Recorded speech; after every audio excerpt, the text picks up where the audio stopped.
ఇదంతా రేపు ధూపంగా మారబోతుంది. అమ్మవారి అవును, సన్నిధికి అవును, చేరబోతుంది. అవునండి, అవును. ఏమిటి సార్ ఇదంతా? ఇదంతా న్యాచురల్ వనమూలికలండి. మనకేంటంటే మీకు చెప్పక్కర్లేదు. పూజా విధానంలో ధూపం, దీపం, నైవేద్యం అంటారు. అలాగా హోమద్రవ్యాలేసి హోమాలు చేస్తారు. అవును. సుగంధ ద్రవ్యాలేసి హోమం చేస్తారు.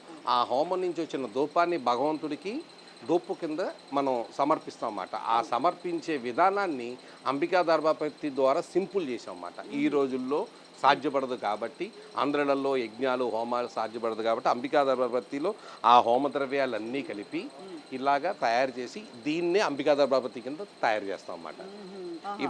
ఇదంతా మనం తయారు చేసిన బేస్ ఇది. వాటికి వాడిన రా మెటీరియల్స్ అన్నమాట ఇవన్నీ. అంటే అన్ని వనమూలికలు, అన్ని న్యాచురల్ బేస్. ఉదాహరణకి చెప్పరా ఏమేమి వనమూలికలు ఉన్నాయి? అక్కడ గులాబీ రేకులు కనిపిస్తున్నాయి, గులాబీ గుర్తుపట్టేశాను. రేఖది ఇది చూశారు కదండి, గులాబీ రేఖలు. ఇది అజ్మీర్ అని చెప్పేసి మనకి రాష్ట్రం ఉంది కదండి, అక్కడి నుంచి తయారవుతుంది. అక్కడ గులాబీ పంట ఎక్కువ, అక్కడి నుంచి వస్తుంది అన్నమాట. ఇది మనకి గుల్కంది అని తింటుంటారు, దానికి కూడా అక్కడి నుంచే వస్తుంది అన్నమాట.